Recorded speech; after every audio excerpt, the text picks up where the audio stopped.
Hello friends, चला तर मग आपण आता हळदीविषयी माहिती जाणून घेऊया. एक, हळदीचा सर्वात अधिक उपयोग सर्व प्रकारच्या आमट्या व भाज्यांमध्ये होत असतो. हळदीचा वापर खाद्यपदार्थाला रंग व चव आणण्याव्यतिरिक्त धार्मिक कार्यामध्येही करतात.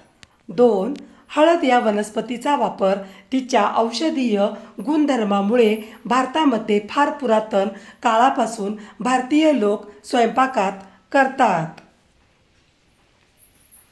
तीन, ओल्या हळकुंडापासून भाजी तसेच लोणचे तयार करतात.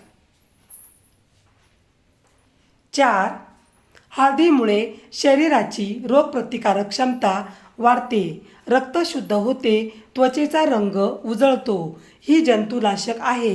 ही वनस्पती बारमाही आहे. पाच, बंगाल, बिहार, महाराष्ट्र, मद्रास, डेहराडून इत्यादी ठिकाणी हळदीची लागवड करण्यात येते. गुजरातमध्ये सुरत जिल्ह्यामध्ये हळदीचे पीक जास्त प्रमाणात होते. सहा, हळदीमध्ये दोन प्रकार आढळून येतात. एक, लोखंडी हळद. ही रंग बदलण्यासाठी वापरली जाते. दुसरी, मऊ सुगंधी हळद. ही मसाल्यात वापरली जाते. सात, जंगलात होणाऱ्या एक प्रकारच्या हळदीला आंबे हळद म्हणतात. ती मसाल्यामध्ये वापरली जात नाही, परंतु रक्तदोष व कंड सुटणे या रोगांवर ती गुणकारी समजली जाते. आठ, लहान मुले, तरुण, वृद्ध स्त्रिया, गरोदर स्त्रिया वगैरे सर्व प्रकृतीच्या लहान मोठ्यांना सर्वांना हळद निर्भयपणे देता येते. तिच्या सेवनाने नुकसान होण्याचे कसलेच भय नाही. नऊ, वात, पित्त व कफ या तिन्ही दोषांच्या विकृतीवर हळद वापरली जाते. हळदीमध्ये रक्त शुद्ध करण्याचा गुण असतो. हळदीमुळे शरीरातील रक्त शुद्ध होऊन शरीराचा रंगही उजळ होतो. 10, हळद तिखट, कडवट, रुक्ष, शुष्क, गरम व शरीराचा वर्ण उजळणारी आहे. ती कफ, पित्त, त्वचादोष, प्रमेह, रक्तविकार, सूज, पांडुरोग, वर्ण, कोडं, खरूच, विष, कृमी, अपचन वगैरे विकार दूर करणारी आहे.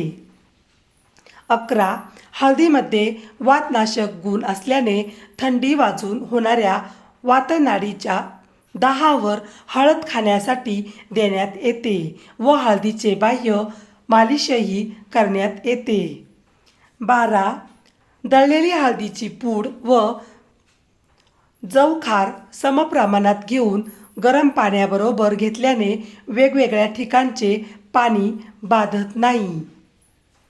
13, गरम दुधात थोडी हळद घालून ते रात्री झोपताना प्याल्याने स्वरभंग होणे व घसा बसणे यावर गुणकारी ठरते. 14, हळद घालून गरम केलेल्या दुधात थोडे मीठ व गूळ घालून लहान मुलांना पाजल्याने त्यांचे सर्दी, कफ व श्वास चढणे हे रोग बरे होतात. 15, गरम केलेल्या दुधात हळद व तूप घालून प्याल्याने सर्दी, कफ व खोकल्यामध्ये ते गुणकारी ठरते. 16, हळद मधात कळून टॉन्सिल्सवर लावली असता कितीही सुजलेली टॉन्सिल्स असतील तरी तो सूज उतरते. 17, थंड पाण्यात हळकुंड घासून त्यात लोणी कालवून त्या मिश्रणाचा लेप दिवसातून 2 वेळा 3 दिवसपर्यंत मुलांच्या दोन्ही खांद्यावर, गळ्याच्या खाली, पाठीच्या दोन्ही फऱ्यावर व कानाच्या पुढील बाजूच्या गालावर चोळल्याने मुलांना होणारा मुडदूस हा रोग बरा होतो. 18, जखम झालेल्या ठिकाणी हळदीची पूड दाबून धरली असता जखमेतून निघणारे रक्त बंद होते व जखम लवकर भरून येते. व्हिडिओ पूर्ण बघितल्याबद्दल खूप खूप धन्यवाद. चला तर मग पुन्हा भेटूया अशाच नवीन व्हिडिओमध्ये. तोपर्यंत बाय बाय.